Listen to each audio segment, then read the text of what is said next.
नमस्कार विद्यार्थी मित्रांनो, आज आपण हवा आणि हवामान नियंत्रित करणारे घटक पाहणार आहोत. हवामानशास्त्राच्या संदर्भात मी प्रत्येक तासिकेला तुम्हाला सांगतो की मागे आपण काय पाहिलं. मागच्या काही तासिकेमध्ये आपण हवामानशास्त्राची सुरुवात करत असताना हवामानशास्त्राच्या अर्थापासून हवामानशास्त्राच्या अंगापर्यंत चा सगळा भाग मधला आपण पाहिलेला आहे. स्वरूप, व्याप्ती, हवेची व्याख्या, हवामानाची व्याख्या या संदर्भामध्ये आपण चर्चा केलेली आहे. आणि हा अतिशय महत्वाचा हा भाग आहे. त्याला आपण हवा आणि हवामान नियंत्रित करणारे घटक असं या ठिकाणी म्हणतो.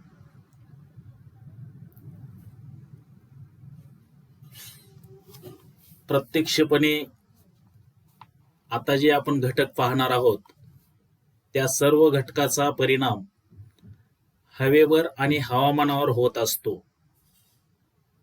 म्हणून त्याला किंवा त्या घटकांना नियंत्रित करणारे घटक असं या ठिकाणी म्हटलेलं आहे.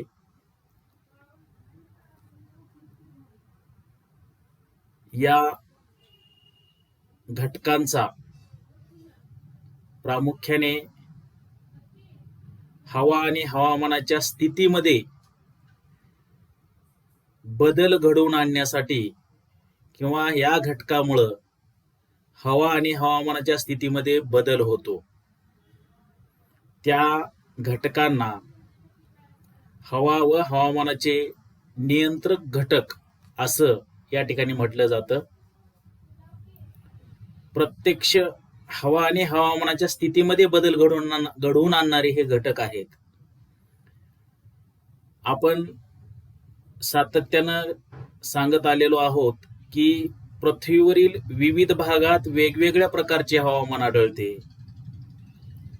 विविध भागात वेगवेगळ्या प्रकारचे हवामान आढळते कारण हवा व हवामानाच्या अंगावर किंवा हवा आणि हवामानावर विविध घटकांचा प्रभाव पडत असतो.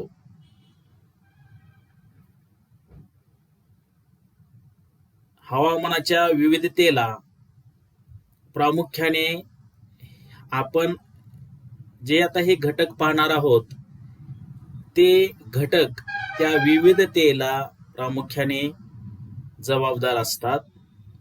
जी अनेक प्रदेशामध्ये विविधता आपणाला दिसून येते, अनेक भूक्षेत्रामध्ये विविधता दिसून येते, अनेक पृथ्वीच्या पृष्ठभागावर वेगवेगळ्या विविधता दिसून येते. त्या विविधतेचे जे काही घटक आहेत ते सर्व घटक म्हणजेच हवा आणि हवामान नियंत्रित करणारे घटक म्हणून या ठिकाणी ओळखले जातात. आणि म्हणून या सगळ्या घटकांचा आपणाला अगोदर अभ्यास करणं प्रामुख्याने महत्वाचं ठरतं.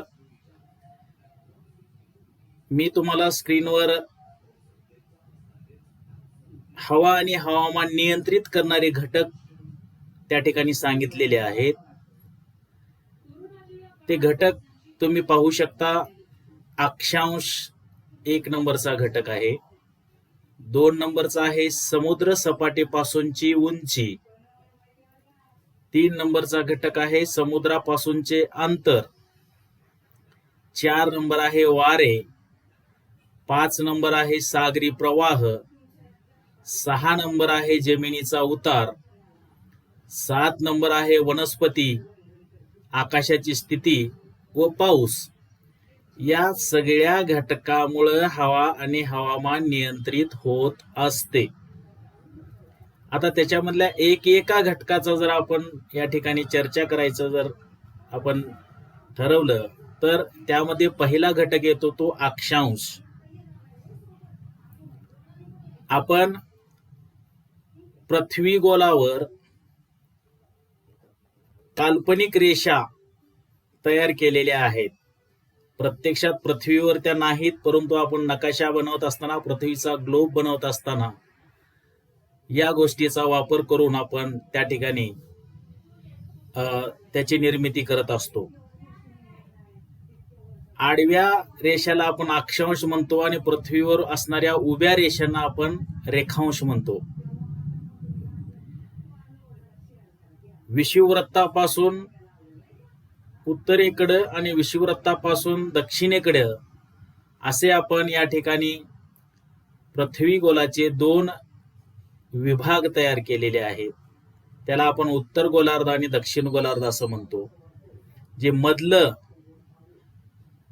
जे अक्षांश असतं किंवा त्याला आपण विषुववृत्त असं म्हणतो, त्याची 0 अंशाचं ते विषुववृत्त असतं आणि 0 अंशापासून उत्तरेकडे आणि 0 अंशापासून दक्षिणेकडे अशा 2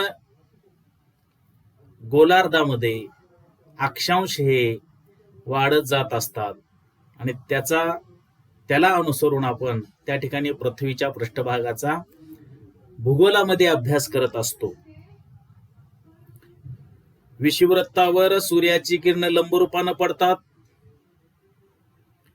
अक्षांशानुसार जसजसं उत्तरेकडे किंवा जसजसं दक्षिणेकडे जावं तसतसं तापमानामध्ये घट होत जाते, तापमानामध्ये भिन्नता दिसून येते. म्हणजेच विषुववृत्तापासून दोन्ही ध्रुवाकडे जात असताना तापमानामध्ये घट होते. कारण सूर्यापासून मिळणारी उष्णता पृथ्वी पृष्ठभागावर सर्व ठिकाणी सारखी मिळत नाही. का मिळत नाही? कारण पृथ्वी ही गोल आहे.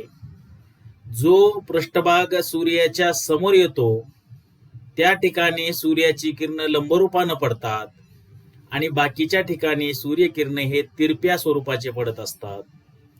ज्या ठिकाणी सूर्यकिरण लंबरूपानं पडतात त्या ठिकाणी सूर्यप्रकाश त्या ठिकाणी जास्त मिळतो आणि त्या ठिकाणचं तापमान हे जास्त असतं. म्हणून विषुववृत्तावर उष्णता ही जास्त असते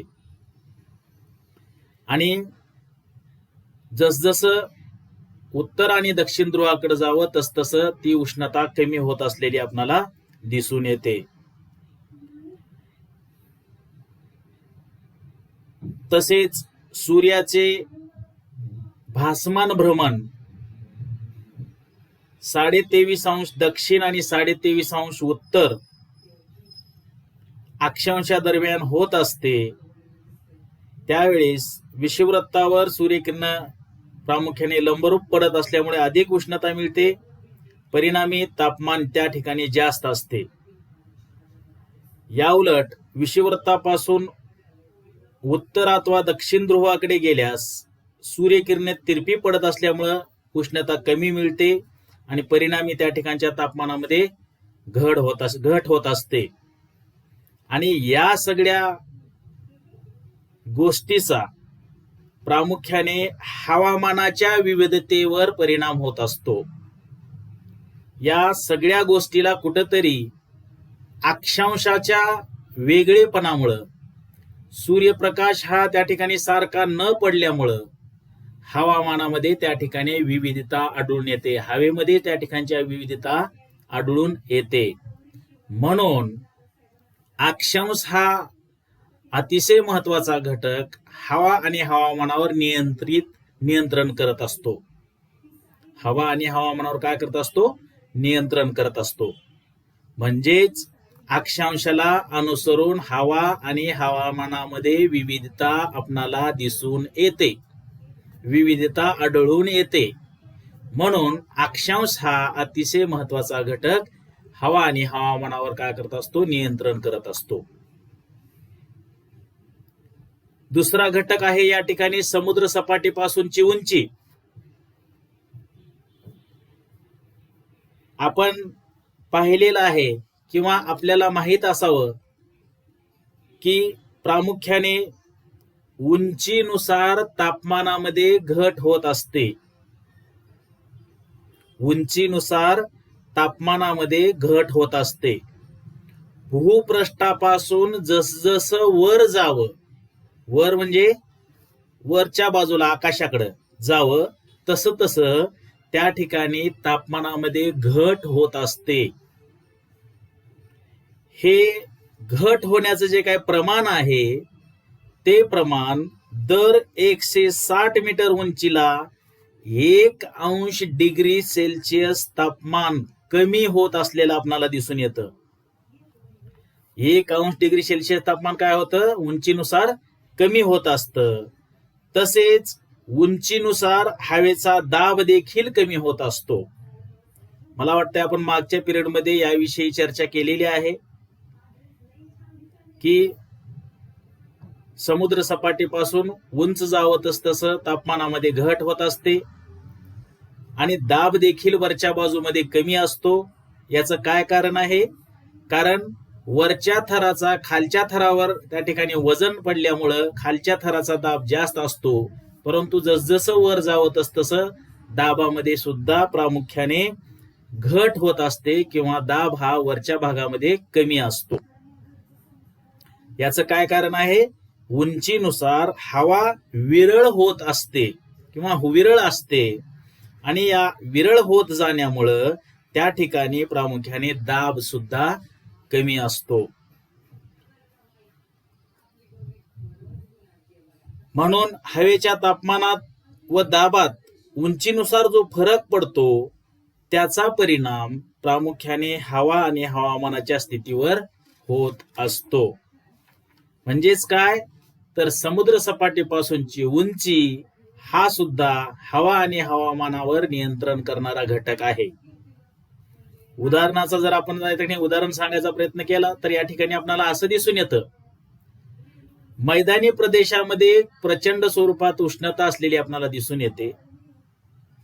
जसजसं आपण उंच जावं, पठारावर जर आपण आलो तर त्याच्यापेक्षा कमी उष्णता आपल्याला जाणवायला लागते. आणि पर्वताचे शिखर, डोंगराचे माथे या ठिकाणी जर आपण गेलो तर त्या ठिकाणी निश्चितच अतिशय कमी प्रमाणात त्या ठिकाणचं तापमान असतं. महाबळेश्वर असेल, दार्जिलिंग असेल, हिमालयाचा माथा असेल, उटी असेल, ह्या सगळ्या ठिकाणी उंच हे ठिकाण असल्यामुळं त्या ठिकाणचं तापमान आपल्याला कमी असलेलं दिसून येतं. पर्यटन स्थळाचा विकास या ठिकाणी झालेला आहे कारण हे थंड हवेच्या ठिकाण म्हणून या ठिकाणी प्रसिद्ध आहेत. का थंड आहे त्या ठिकाणचं हवामान? तर हे कुठंतरी समुद्र सपाटीपासून उंचीवर असलेले ठिकाणं आहेत आणि म्हणून त्या ठिकाणचं तापमान कमी आहे. म्हणजेच त्या ठिकाणची हवा ही प्रामुख्याने थंड असते आणि म्हणून समुद्र सपाटीपासूनची उंची हा अतिशय महत्वाचा जो काही घटक आहे तो हवा आणि हवामानावर नियंत्रण करणारा घटक आहे असं या ठिकाणी आपल्याला सांगता येतं. तिसरा घटक त्या ठिकाणी सांगितलेला आहे समुद्रापासूनचे अंतर. आता आपण समुद्र सपाटीपासूनची उंची पाहिली म्हणजे काय तर जमिनीपासून जसजसं उंच जावं तसं हवामानामध्ये घट होते हे आपण पाहिलं. समुद्रापासूनचे अंतर हा तिसरा मुद्दा आहे. समुद्रापासूनचे अंतर म्हणजे काय? समुद्रापासून आपण जसजसं दूर जाऊ तसतसा हवामानामध्ये फरक पडत जातो. दूर जाऊ म्हणजे समजा आपण एखाद्या समुद्रकिनारी ठिकाणी आहोत, तिथून अंतर्गत जमिनीच्या भागामध्ये अंतर्गत जसजसं दूर आपण गेलो तर त्या ठिकाणी हवामानामध्ये त्या ठिकाणच्या हवेमध्ये फरक पडत असलेला आपणाला दिसून येतो. कारण जमीन व पाणी यांचे तापणे आणि थंड होणे यांच्यामध्ये काय आहे? भिन्नता आहे. जमीन आणि पाणी ज्यावेळेस तापतं, सूर्यप्रकाश जमिनीलाही तेवढाच मिळतो, पाण्यालाही तेवढाच मिळतो, परंतु उष्णता ग्रहण करून घेण्याची जी काही क्षमता आहे ती जमिनीची वेगळी असते आणि पाण्याची वेगळी असते. काय असतं तर जमीन लवकर तापते आणि पाणी उशिरा तापतं. त्याचबरोबर जमीन लवकर थंड होते आणि पाणी उशिरा थंड होतं आणि त्यामुळं त्या ठिकाणी किनारी प्रदेशामध्ये प्रामुख्याने कमी जास्त दाबाचे प्रदेश निर्माण होत असतात. किनारी प्रदेशामध्ये काय होतं कमी जास्त, कारण इकडे जमिनीच्या तापमानामध्ये फरक पडलेला दिसून येतो आणि पाण्याच्या तापमानामध्ये फरक पडलेला दिसून येतो. आता हे का कमी जास्त तापतं ते येणाऱ्या काही पिरियडमध्ये आपल्याला सांगायचंच आहे. जमीन हे स्थिर असते, पाणी अस्थिर असतं, जमिनी ही ह्या सगळ्या गोष्टी आपल्याला त्या ठिकाणी येणाऱ्या कालखंडामध्ये पाहायच्या आहेत. परंतु सद्यस्थितीमध्ये आपल्याला एवढं जाणून घ्यायचं आहे की समुद्रापासून अंतर जसजसं जमिनीच्या अंतर्गत भागामध्ये आपण जाऊ तसतसं त्या ठिकाणी हवामानामध्ये फरक असलेला आपल्याला दिसून येतो. किनारपट्टीच्या प्रदेशामध्ये हवामान सम असतं तर खंडांतर्गत भागामध्ये हवामान विषम असतं. किनारपट्टीच्या प्रदेशामध्ये म्हणजे समुद्राच्या जवळ हवामान सम असतं आणि अंतर्गत भागामध्ये जावं तसतसं हवामान विषम होत असलेलं आपल्याला दिसून येतं.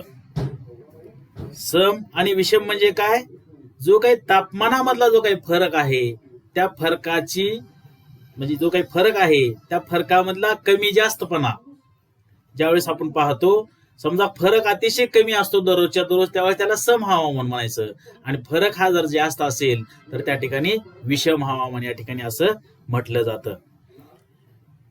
खंडांतर्गत भागामधले काय उन्हाळे आणि हिवाळे कडक असतात. म्हणजेच काय आहे तर त्या ठिकाणची तापमान कक्षा ही फार मोठ्या प्रमाणात काय असते जास्त असते आणि समुद्र किनाऱ्यातल्या भागामधले उन्हाळे ही सौम्य असतात आणि हिवाळे सुद्धा सौम्य असतात. म्हणून आपण मुंबई सारख्या ठिकाणचा जर अभ्यास केला तर त्या ठिकाणी प्रामुख्याने सातत्यानं दमट हवामान असतं. तिथं थंडीही जास्त वाजत नाही आणि उन्हाळा सुद्धा जास्त जाणवत नाही. परंतु आपण तिथून जर दिल्लीला गेलो, इथून जर आपण मुंबईला नागपूरला गेलो तर त्या ठिकाणचं हवामान विषम असलेलं आपल्याला दिसून येतं. त्या ठिकाणचे हिवाळे आपण अक्षरशः जर पाहिले दिल्लीच्या त्या ठिकाणी तर आपण त्या ठिकाणी दिवसा सुद्धा फार मोठ्या प्रमाणात त्या ठिकाणी थंडी वाजायला लागते आणि उन्हाळे सुद्धा अतिशय कडक असतात त्या ठिकाणचे. नागपूरचं सुद्धा तसंच आहे, थंडीही जास्त असते आणि त्या ठिकाणचा उन्हाळा सुद्धा अतिशय कडक असलेला आपल्याला दिसून येतो. याचं एकमेव कारण काय आहे तर हे शहर खंडांतर्गत भागात आहेत, समुद्र किनाऱ्यापासून कुठंतरी दूर अंतरावर आहेत. मात्र समुद्राच्या किनारी असलेले जे काही शहर आहेत तिथलं हवामान आपल्याला सम असलेलं पाहायला मिळतं.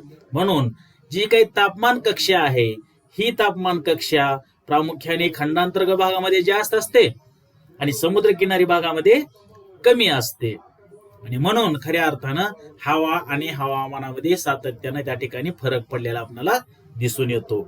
हा तिसरा महत्वाचा घटक जो आहे तो हवा आणि हवामान नियंत्रित करण्यासाठी आवश्यक असणारा घटक आहे आणि हा झाला तिसरा घटक. चौथा घटक आहे वारे. वारे म्हणजे काय, हवेचं विचलन. हवेचं विचलन. आता वाऱ्याचे अनेक प्रकार आहेत. स्थानिक वारे आहेत, खारे वारे आहेत, मतलई वारे आहेत, ग्रहीय वारे आहेत. हे अनेक वाऱ्याचे प्रकार आपल्याला भविष्यामध्ये पाहायचे आहेत. परंतु वारा हा सुद्धा हवा आणि हवामान नियंत्रित करणारा अतिशय महत्वाचा घटक आहे. वारे ज्या प्रदेशावरून वाहतात त्या प्रदेशाचे गुणधर्म धारण करत असतात. अलग लक्षात, वारे ज्या प्रदेशातून वाहतात त्या प्रदेशाचे गुणधर्म त्या ठिकाणी काय करत असतात ते ग्रहण करत असतात. समजा वारे उष्ण प्रदेशावरून वाहत असतील तर त्या ठिकाणी ते वारे उष्ण वारे म्हणून ओळखले जातात, कारण उष्ण प्रदेशामधली उष्णता त्या वाऱ्यामध्ये सामावली जाते आणि म्हणून उष्ण वारे म्हणून त्या ठिकाणी ते ओळखले जातात आणि त्या उष्ण प्रदेशातून वाहत असल्यामुळे तिथली परिस्थिती त्या वाऱ्याने काय केलेली असते ग्रहण केलेली असते. समजा वारे थंड प्रदेशावरून वाहत असतील तर त्या ठिकाणी ते वारे थंड वारे म्हणून ओळखले जातात. उदाहरणामध्ये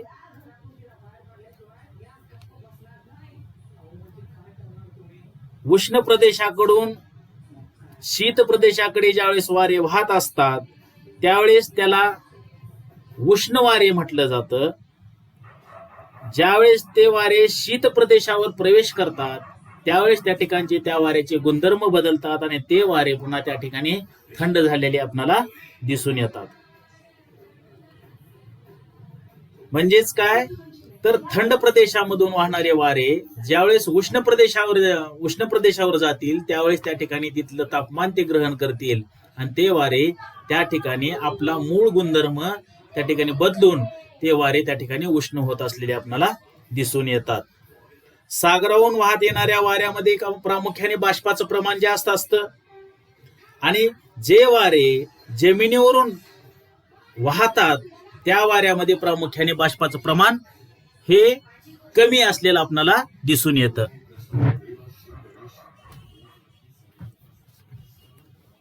सागरावर ज्यावेळेस सूर्याकडून उष्णता मिळते त्यावेळेस त्या ठिकाणी पाण्याचं तापमान वाढतं, पाण्याची वाफ होते. वाफ म्हणजेच वातावरणातील बाष्प होय. आणि हे बाष्प धारण केलेले वारे ज्यावेळेस जमिनीकडच्या भागामध्ये व्हायला लागतात त्यावेळेस त्या ठिकाणी त्या वाऱ्यापासून पाऊस पडत असतो. पाऊस काय कारण आहे? कारण त्या वाऱ्यामध्ये बाष्पाचं प्रमाण जास्त असतं, कारण त्यांची उत्पत्तीच कुठं झालेली आहे? सागरावर किंवा महासागरावर झालेली आहे आणि म्हणून या वाऱ्यापासून पाऊस पडत असतो. ह्याच्या अगदी उलट जर पाहायचं झालं तर जमिनीवरून जे काही वारे वाहत असतात समुद्राकडे म्हणा किंवा अन्य ठिकाणी जमिनीवरून जे काही वाऱ्याची जी काही उत्पत्ती झालेली असते ते वारे कोरडे वारे म्हणून त्या ठिकाणी ओळखले जातात. कारण काय तर त्या ठिकाणी त्याच्यामध्ये बाष्पाचं प्रमाण कमी असतं.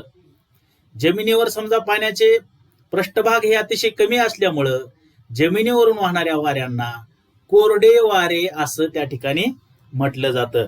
म्हणजेच वाऱ्याची स्थिती किंवा कोणते वारे आहेत, कसे वारे आहेत, उष्ण आहेत का, थंड आहेत का, बाष्पयुक्त आहेत का, कोरडे आहेत, ह्या सगळ्या घटकाचा एकूण सर्व घटकाचा हवा आणि हवामानावर प्रामुख्याने त्या ठिकाणी प्रभाव पडत असतो आणि म्हणून हा सुद्धा अतिशय महत्वाचा घटक, वारे हा सुद्धा अतिशय महत्वाचा घटक या ठिकाणी आपणाला सांगायला पाहिजे. पुढचा घटक आहे सागरी प्रवाह. सागरी प्रवाहाचा सुद्धा हवामानावर परिणाम होत असतो. महासागराला प्रवाह असतात, महासागराला प्रवाह असतात. आपण सागर विज्ञानाचा ज्यावेळेस आपण अभ्यास करायला लागलो, आता पुढच्या सेमिस्टरचा पेपर आहे सागर विज्ञान, त्यावेळेस तुम्हाला लक्षात येईल किंवा महासागराला सुद्धा प्रवाह असतात.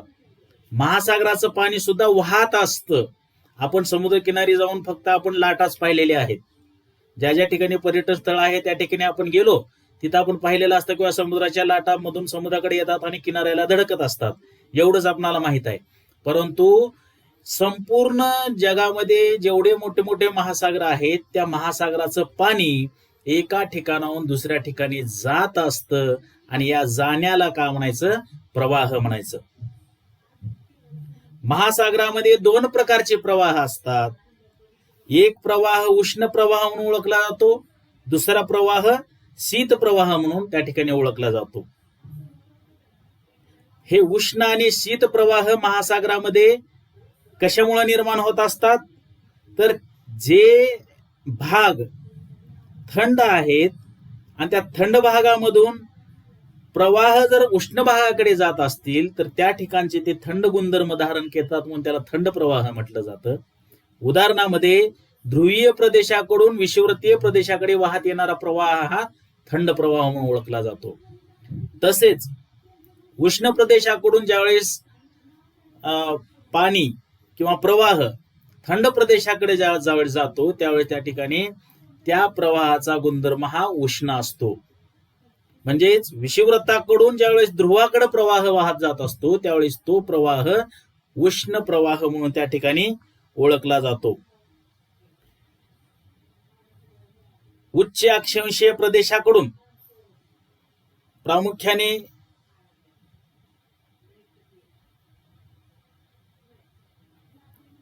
कमी अक्षांशाकडे ज्यावेळेस वारे म्हणजे प्रवाह व्हायला लागतात त्यावेळेस ते प्रवाह प्रामुख्याने थंड प्रवाह म्हणून ओळखले जातात. ज्यावेळेस हे प्रवाह उष्ण प्रदेशामध्ये किंवा उष्ण प्रवाहामध्ये जातात त्यावेळेस त्या ठिकाणी त्या प्रवाहाच्या तापमानामध्ये प्रामुख्याने वाढ होत असते. उदाहरणामध्ये गल्फ स्ट्रीम या उष्ण प्रवाहामुळे, गल्फ स्ट्रीम हा जो काय आहे सागरी महासागरामधला एक महत्वाचा प्रवाह आहे. गल्फ स्ट्रीम या उष्ण प्रवाहामुळे पश्चिम व वायव्य युरोपातील हवामान उबदार राहते. आता पश्चिम आणि वायव्य युरोपाच्या हवामानावर काय परिणाम पडला बघा, तर गल्फ स्ट्रीम हा त्या ठिकाणी त्याच्या जवळून जात असल्यामुळं आणि तो उष्ण प्रवाह असल्यामुळं त्या ठिकाणी पश्चिम आणि वायव्य भागाचं तापमान किंवा त्या ठिकाणचे हवामान जे आहे ते उबदार असण्यावर प्रामुख्याने याचा प्रभाव पडलेला आहे. म्हणजे काय, त्यामुळे त्या ठिकाणी किती जरी थंडी पडली तरी वर्षभर त्या ठिकाणी वाहतुकीसाठी त्या ठिकाणचे बंदरे काय करत असतात, खुले असतात. खुले, आता खुले असतात म्हणजे काय, समजा हिवाळ्यामध्ये त्या ठिकाणी फार मोठ्या प्रमाणात जर थंडी वाजायला लागली, कडाक्याची जर थंडी असेल, तापमान गोठणबिंदूच्या खाली जर गेलं तर त्या ठिकाणच्या समुद्राचं पाणी सुद्धा पृष्ठभागाचं त्या कालखंडापुरतं गोठण्याची शक्यता असते. आणि अशा वेळेस मग त्या ठिकाणच्या समुद्रातील जहाजाची रेलचेल आपणाला बंद करावी लागते. मात्र गल्फ स्ट्रीमच्या उष्ण प्रवाहामुळं हे किनारे सातत्याने उबदार असतात आणि म्हणून अशी परिस्थिती त्यांना कधीच उद्भवत नाही आणि हे बंदर किंवा व्यापार करणारी जे काही जहाज आहेत ते वर्षभर त्या ठिकाणी सुरूच असतात. कुणामुळे झालं हे, तर त्या उष्ण प्रवाहामुळे त्या ठिकाणच्या किनाऱ्यावरची हवा आपणाला ठिकाणी उबदार झालेली दिसून येते. म्हणून त्या ठिकाणी वर्षभर बंदर खुली असलेली आपल्याला पाहायला मिळतात. शीत प्रवाह उष्ण प्रदेशाकडे वाहत असतील तर तेथील तापमानामध्ये सुद्धा प्रामुख्याने घट झालेली सुद्धा आपल्याला उदाहरणं या ठिकाणी सांगता येतील.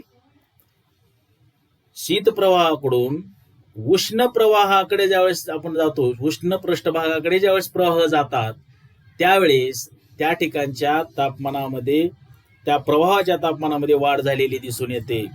लॅब्राडोरचा शीत प्रवाह न्यू फाउंडलंडच्या किनाऱ्याजवळ हिवाळ्यात काय होत असतो, आल्यानंतर त्या ठिकाणचा समुद्र किनारा गोठलेला दिसून येतो. लॅब्राडोरच्या शीत प्रवाहामुळं कुठला किनारा गोठतो, न्यू फाउंडलंडचा किनारा हिवाळ्यामध्ये काय करतो, गोठत असतो. अगोदरच हिवाळा आणि त्याला जर समजा थंड प्रदेशातून तो सागरी प्रवाह येत असेल तर त्या भागामधला त्या किनाऱ्यावरचा प्रदेश काय करतो, गोठत असतो. आणि गोठल्यामुळं त्या ठिकाणी प्रामुख्याने अनेक त्या ठिकाणच्या हवामानाच्या स्थितीमध्ये काय झालेली आपल्याला बदल झालेला दिसून येतो. हवा आणि हवामान त्या ठिकाणचं प्रामुख्याने बदललेलं दिसून येतं. ज्या ठिकाणी, आता बघा, ज्या ठिकाणी उष्ण व शीत प्रवाह एकत्र येतात, ज्या ठिकाणी उष्ण आणि शीत प्रवाह एकत्र येतात त्या ठिकाणी प्रामुख्याने प्रचंड स्वरूपात धुक्याची निर्मिती होत असते. धुकं म्हणजे वातावरणामध्ये त्या ठिकाणी खालच्या बाजूला एक प्रकारे दृश्यता आपली कमी होते, त्याला आपण धुकं म्हणतो. हिवाळ्यामध्ये आपल्याला अशी परिस्थिती आपल्याही भागामध्ये पाहायला मिळते. आपण ज्यावेळेस सकाळी उठल्यानंतर आपल्याला लक्षात येतं किंवा धुकं पडलंय, आणि या धुक्याची परिस्थिती कशामुळे निर्माण होते, तर उष्ण प्रवाह आणि शीत प्रवाह एकत्रित आल्यामुळं त्या भागामध्ये धुक्याची परिस्थिती निर्माण झालेली आपल्याला दिसून येते. आणि म्हणून त्या ठिकाणी हवा आणि हवामानावर परिणाम करणारा जो काही हा घटक आहे तो आहे सागरी प्रवाह. अनेक असे जगातले सागरी किनारे आहेत.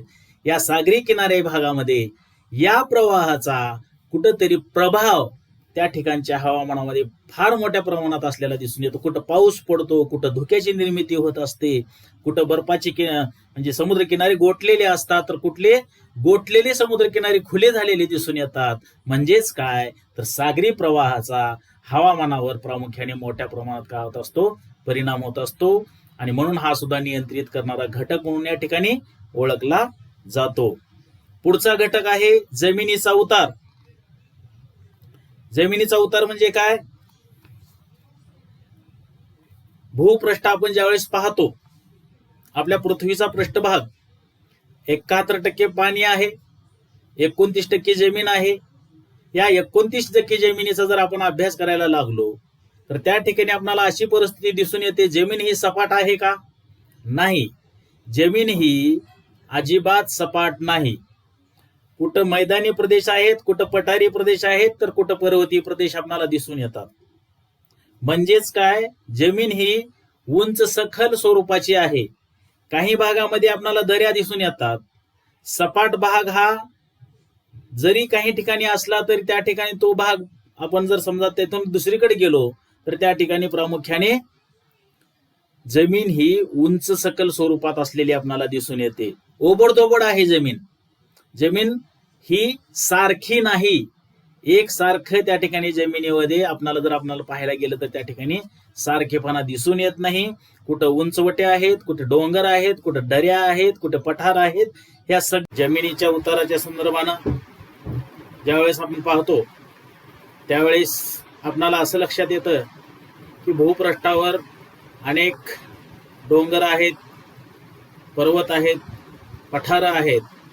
मग यामुळं सूर्यप्रकाश ज्यावेळेस भूपृष्ठावर पडतो त्यावेळेस अशा उंचवट्याच्या ठिकाणी, अशा डोंगराच्या ठिकाणी, अशा पर्वताच्या ठिकाणी दोन्ही बाजूला सूर्यप्रकाश मिळत नाही. उदाहरणामध्ये सकाळी एका बाजूला सूर्यप्रकाश मिळतो आणि दुपारी ज्यावेळेस सूर्यास्त होत असतो त्यावेळेस दुसऱ्या बाजूला प्रकाश मिळतो. आणि या दोन वेगवेगळ्या प्रकाश त्या ठिकाणी देण्यामुळं प्रामुख्याने त्या ठिकाणच्या हवा आणि हवामानावर त्याचा फार मोठ्या प्रमाणात परिणाम होत असतो. किंवा त्या ठिकाणी त्या प्रदेशामध्ये सूर्यप्रकाश सारख्या प्रकारचा मिळून सुद्धा फक्त जमिनीचा उतार हा सकाळच्या सत्रामध्ये वेगळा, दुपारच्या सत्रामध्ये वेगळा असल्यामुळं त्या ठिकाणच्या हवेवर प्रामुख्याने याचा परिणाम होत असतो. उदाहरणामध्ये हिमालयाच्या दक्षिण उतारावर सूर्यकिरण हे लंबरूपानं पडतात. हिमालय पर्वताच्या दक्षिण उतारावर सूर्याची किरण लंबरूपानं पडतात आणि उत्तर उतारावर मात्र हेच सूर्याची किरण तिरप्या स्वरूपामध्ये पडत असतात. यावेळेस आपल्याला असं लक्षात येतं की बाबा सूर्याची किरण जिथं लंबरूपानं पडतात त्या ठिकाणचं तापमान जास्त असतं आणि जिकडे कमी पडतात त्या ठिकाणचं तापमान अतिशय कमी असतं. म्हणून हिमालयातील वसाहतीचे केंद्रीकरण दक्षिण उतारावर फार मोठ्या प्रमाणात झालेलं आहे. कारण उष्णता त्या ठिकाणी जास्त मिळते, सूर्यकिरण लंबरूपानं पडतात आणि म्हणून त्या ठिकाणच्या जमिनी ह्या उघड्या असतात. उघड्या असतात म्हणजे त्या ठिकाणी बर्फाचं आच्छादन नसतं आणि म्हणून त्या ठिकाणी मानवी वस्ती असलेलं आपल्याला दिसून येतं. जिथं बर्फाचं आच्छादन सातत्यानं असतं, बर्फानं झाकलेली जमीन असते, तिथं मानव राहू शकत नाही, त्या ठिकाणी व्यवसाय करू शकत नाही, शेती करता येत नाही, उद्योगधंदे स्थापन करता येत नाहीत. म्हणून त्या ठिकाणी वसाहतीचं एकदम प्रमाण कमी असलेलं या ठिकाणी दिसून येतं. अशा प्रकारे जमिनीचा उतार हा देखील हवा आणि हवामान नियंत्रित करणारा घटक आहे. जमिनीचा उतार हा देखील काय आहे? हवा आणि हवामानावर नियंत्रित करणारा घटक आहे. म्हणून याला सुद्धा अतिशय महत्वाचं स्थान आहे या ठिकाणी असं आपल्याला सांगता येतं. पुढचा घटक आहे वनस्पती, आकाशाची स्थिती आणि पाऊस. शेवटच्या सांगितलं त्यांनी वनस्पती, आकाशाची स्थिती व पाऊस हे जे काही घटक आहेत याचा सुद्धा कुठंतरी हवा आणि हवामान नियंत्रित करण्यासाठी काय होत असते? त्यांची मदत होत असते. भूपृष्ठ हे प्रामुख्याने बऱ्याच ठिकाणी वेगवेगळ्या हवामानानुसार त्या ठिकाणी तयार झालेलं आहे, वेगवेगळं पर्यावरण तयार झालेलं आहे. अनेक ठिकाणी जंगलाचं प्रमाण असतं, अनेक ठिकाणी गवताळ प्रदेश असतात, काही जमिनी उघड्या असतात, वाळवंटी प्रदेश असतात, बऱ्याच ठिकाणी बर्फाचं आच्छादन असलेलं आपल्याला दिसून येतं. बऱ्याच ठिकाणी मैदानं असतात, तिथं शेती केली जाते. ह्या अनेक विविधतेनं नटलेल्या भूपृष्ठावर ज्या ठिकाणी जंगलाचं प्रमाण जास्त असतं, वनस्पतीचं ज्या ठिकाणी आच्छादन जास्त असतं, तिथं मात्र सूर्याकडून येणारा सूर्यप्रकाश डायरेक्ट जमिनीवर न पडता त्या वनस्पतीवर पडतो आणि म्हणून त्या ठिकाणच्या हवेवर कुठंतरी किंवा त्या ठिकाणच्या हवामानावर कुठंतरी त्याचा परिणाम होत असतो. वनस्पतीचा आच्छादन हा अतिशय महत्वाचा घटक आहे. भूपृष्ठापर्यंत सूर्यकिरण पोहोचू शकत नाहीत. त्यामुळे जंगलयुक्त प्रदेशामध्ये उष्णता ही प्रामुख्याने कमी मिळते. मिळणारी उष्णता ही काय मिळते? कमी मिळते. वनस्पतीच्या आच्छादनावर सूर्याची किरणं त्या ठिकाणी पडल्यामुळं जमिनीचा आणि सूर्यकिरणाचा बऱ्याच वेळेस संपर्क होऊ शकत नाही. म्हणून त्या ठिकाणचं वातावरण हे थंड आहे. उष्णता कमी प्रमाणात त्या ठिकाणी आपल्याला दिसून येते. याच्या अगदी उलट परिस्थिती कुठं असेल? ज्या ठिकाणचे भाग ओसाड आहेत, ओसाड भाग जिथं जंगलाचं प्रमाण नाहीच किंवा नगण्य असतं, इथं मात्र सूर्याची किरणं ही डायरेक्ट भूपृष्ठावर येऊन पोहोचतात.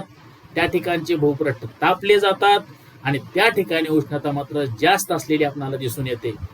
आणि ज्यावेळेस उष्णता, तापमान ह्या घटना त्या ठिकाणी ज्यावेळेस कार्य करतात, त्यावेळेस त्या ठिकाणची हवा आणि हवामान यावरही त्याचा फार मोठ्या प्रमाणात प्रभाव पडत असतो.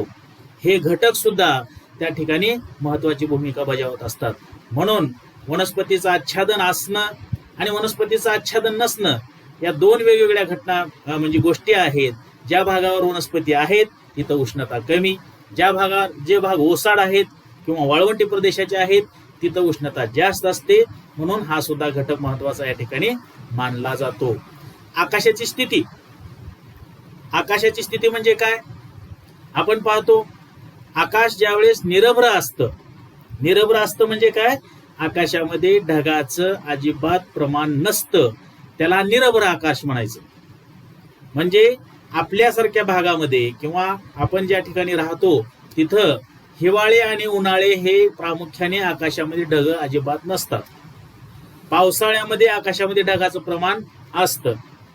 म्हणून ज्या वेळेस आकाशामध्ये ढगाचं प्रमाण अजिबात नसतं, आकाश निरभ्र असतं, त्यावेळेस त्या ठिकाणी सूर्यप्रकाश डायरेक्ट भूपृष्ठावर येण्यासाठी कोणीही त्याला अडवत नाही किंवा तो डायरेक्ट भूपृष्ठावर येतो आणि त्यामुळे त्या भागामध्ये उष्णता हे वाढलेली आपल्याला दिसून येते. जर समजा आकाशामध्ये फार मोठ्या प्रमाणात ढगाचं प्रमाण असेल, ढगाचं आच्छादन असेल, तर सूर्यप्रकाश हा त्या ठिकाणी ढगाला अडवला जातो आणि म्हणून उष्णतेमध्ये जी काही भिन्नता निर्माण होते ती त्यामुळे त्या ढगाच्या प्रभावामुळे त्या ठिकाणी आपल्याला दिसून येते. जसं वनस्पतीला उष्णता अडते तसं ढगाला उष्णता म्हणजे सूर्यकिरण अडतात आणि भूपृष्ठापर्यंत येऊ शकत नाहीत. म्हणून त्या भागामध्ये प्रामुख्याने उष्णतेचं प्रमाण कमी असलेलं असं आपल्याला दिसून येतं. ढगाचं प्रमाण दिवसा प्रामुख्याने ढगाचं प्रमाण जर असेल तर जमिनी तापत नाहीत आणि रात्री सुद्धा या ढगाच्या प्रमाणामुळे जमिनीत थंड सुद्धा जास्त होऊ शकत नाही. कारण जमिनीनं उत्सर्जित केलेली उष्णता ही त्या ढगामुळे अडवली जाते. म्हणून ढगाळ वातावरणामध्ये थंडी ही आपणाला कमी जाणवते. थंडी काय होत असते? कमी जाणवते. त्यामुळे ज्या ठिकाणी हवामान समजा अशा ठिकाणी हवामान कसं असतं? सम स्वरूपाचं हवामान असतं, सम. आणि या ठिकाणी ज्या ठिकाणी आकाश निरभ्र आहे अशा भागामध्ये प्रामुख्याने हवामान विषम असलेलं आपल्याला दिसून येतं. सम आणि विषम आपण सागरी किनाऱ्याच्या भागामध्ये सम हवामान असलेलं पाहिलं, खंडांतर्गत भागामध्ये आपण विषम हवामान असलेलं पाहिलं. त्याच पद्धतीनं आकाश जर अभ्राच्छादित असेल, ढगाळ असेल तर हवामान सम असतं आणि जर समजा आकाश निरभ्र असेल तर हवामान त्या ठिकाणी विषम असलेलं आपल्याला दिसून येतं. पर्जन्य सुद्धा हा एक महत्वाचा घटक आहे. पाऊस आपण ज्याला म्हणतो, पाऊस पडण्याची स्थिती किंवा पाऊस हा पृथ्वीच्या पृष्ठभागावर सारखा पडत नाही. वेगवेगळ्या भागामध्ये वेगवेगळ्या पद्धतीचा पाऊस पडतो. अनेक ठिकाणी वेगवेगळे पावसाचे प्रदेश आहेत. काही भागात पडतच नाही, काही भागात अंशतः पडतो, काही भागात अति पाऊस पडतो आणि ह्या सगळ्या प्रकाराचा कुठेतरी हवा आणि हवामानावर काय होत असतो? प्रभाव पडत असतो. म्हणून पावसामुळे सुद्धा हवा आणि हवामान नियंत्रित झालेलं आपल्याला दिसून येते.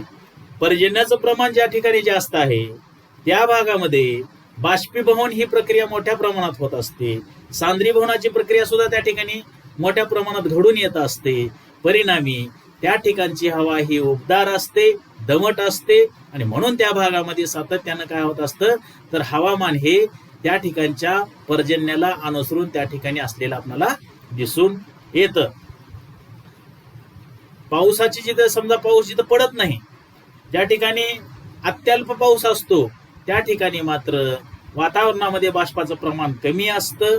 बाष्प ज्यावेळेस वातावरणातला कमी होतो त्यावेळेस त्या ठिकाणचं हवामान निश्चितच इकडच्या हवामानापेक्षा त्या ठिकाणी काय असतं बदल असलेला आपल्याला दिसून येतो. अशा पद्धतीनं प्रामुख्याने हवा आणि हवामानावर नियंत्रित करणारे घटक आज आपण या ठिकाणी पाहिलेले आहेत. हवा आणि हवामान नियंत्रित करणारे घटक आज आपण या ठिकाणी पाहिलेले आहेत. म्हणजेच काय तर कुठंतरी या सगळ्या घटकाला अनुसरून त्या ठिकाणचं आपण हवामान सांगू शकतो किंवा त्या ठिकाणची हवा अशी आहे असं आपण त्या ठिकाणी स्पष्ट करू शकतो. म्हणजे हे घटक त्या ठिकाणी नियंत्रित करणारे घटक म्हणून ओळखले जातात. कोणते घटक? आणखीन मी एकदा सांगतो. अक्षांश आहे, त्याच्यानंतर समुद्र सपाटीपासूनची उंची आहे. अक्षांशाचं काय? अक्षांश म्हणजे काय तर विषुववृत्तापासून उत्तरेकडं आणि विषुववृत्तापासून दक्षिणेकडे जसं जसं जावं तसं तापमानामध्ये त्या ठिकाणी कमी जाणवते किंवा त्या ठिकाणचं तापमान थंड होत होत जातं आणि ध्रुवीय प्रदेशात मात्र अति थंड त्या ठिकाणी तापमान असलेलं आपल्याला दिसून येतं. समुद्र सपाटीपासून उंचीचं काय सांगितलं आपण? समुद्र सपाटीपासून उंची ज्यावेळेस आपण उंच ज्यावेळेस आपण जाऊ त्यावेळेस त्या ठिकाणी 160 मीटरला 1 डिग्री सेल्सिअस तापमान कमी झालेलं आपल्याला दिसून येतं. आणि म्हणून आपल्याला असं म्हणावं लागेल की जसजसं वर जावं तसतसं तापमानामध्ये घट होत असते. ही घट कधी कुठपर्यंत आहे? ही घट प्रामुख्याने तपांबराच्या त्या पट्ट्यामध्येच आपल्याला दिसून येते. त्याच्यानंतर परिस्थिती बदललेली आहे, परंतु या ठिकाणी आपल्याला हे लक्षात येतं की उंचीनुसार तापमानामध्ये घट होते. समुद्रापासूनचं अंतर आपण पाहिलं. समुद्राच्या सानिध्यात ठिकाण ज्यावेळेस आपण एखादे ठिकाण बघतो, एखादे शहर बघतो किंवा त्या किनारपट्टीमध्ये भाग असणारे जे काही प्रदेश आपण पाहतो त्या ठिकाणी सम हवामान असलेलं दिसून येतं.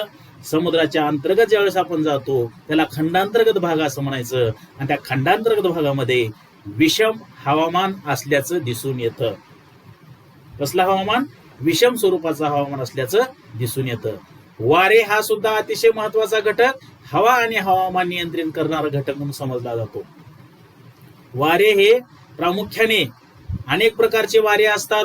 एका दिशेकडून दुसऱ्या दिशेकडे वारे वाहत असताना समजा ते वारे कुण्या भागामध्ये तयार झालेले आहेत, ते शीत प्रदेशात तयार झालेले आहेत का ते उष्ण प्रदेशामध्ये तयार झालेले आहेत, याच्यावरून जिथं ते तयार झालेत त्या पद्धतीचे ते गुणधर्म धारण करत असतात आणि त्याप्रमाणे त्या ठिकाणी ते वारे वाहत असतात. आणि म्हणून प्रामुख्याने हे सर्व जे काही घटक आहेत वारे जे आहेत तर या वाऱ्यामुळे सुद्धा कुठंतरी हवा आणि हवामान नियंत्रित करण्याचा त्या ठिकाणी म्हणजे नियंत्रित त्यामुळे होत असतं.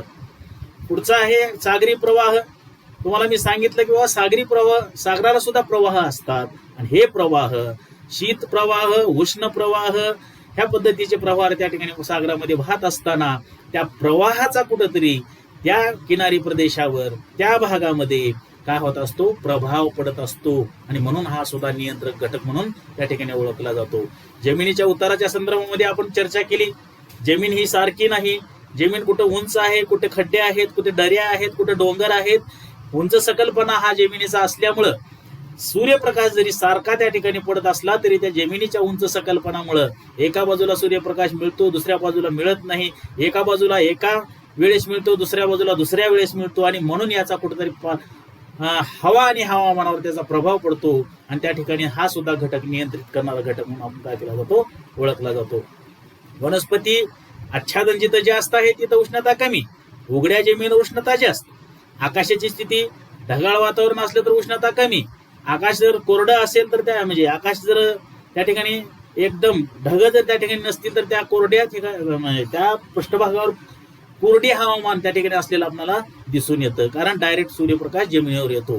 पाऊस सुद्धा अतिशय महत्वाचा घटक असतो. जिथं पाऊस पडतो तिथलं वातावरण सारखं पाऊस पडणारे विषुववृत्त प्रदेश घ्या, सतत पाऊस पडतो, दररोज पाऊस पडतो. तिथं दररोज पाऊस पडणाऱ्या प्रदेशामध्ये सातत्यानं पडणाऱ्या पावसामुळं त्या ठिकाणी असलेल्या त्या भूपृष्ठावर असलेल्या पाण्याची सातत्याने वाफ होते, बाष्प होतं आणि त्या ठिकाणचं हवामान दमट असलेलं आपल्याला या ठिकाणी दिसून येतं. सारखी त्या ठिकाणच्या वातावरणामध्ये आर्द्रता जास्त असते आणि म्हणून त्या भागामध्ये उष्णता ही आपल्याला कमी असलेले दिसून येते. तुलनेनं कुणाच्या जिथं कोरडं पाऊस पडत नाही, अत्यल्प पाऊस पडतो, अशा भागामध्ये उष्णतेचं प्रमाण जास्त असलेलं आपल्याला दिसून येतं. म्हणून हा सुद्धा घटक अतिशय महत्वाचा घटक या ठिकाणी म्हणून ओळखला जातो. अशा पद्धतीनं हवा आणि हवामान नियंत्रित करणारे घटक आपण या ठिकाणी पाहिलेले आहेत. विद्यार्थ्यांनो, आपण आतापर्यंत हवा आणि हवामानाच्या संदर्भामध्ये गेल्या 5-6 पिरियड आपण त्यावर चर्चा करत आहोत. हवा आणि हवामान. आता हवामान शास्त्रामधलाच ह्याच्या नंतरचा भाग जो आहे तो आहे वातावरणाची घटना आणि संरचना. या नवीन भागाला आपण सुरू करणार आहोत. मात्र हा भाग आपण नंतरच्या पिरियडमध्ये, नंतरच्या तासिकेला आपण सुरू करू. आता या ठिकाणी एवढंच आज आपण या ठिकाणी पाहणार आहोत. या ठिकाणी मी थांबतो. धन्यवाद.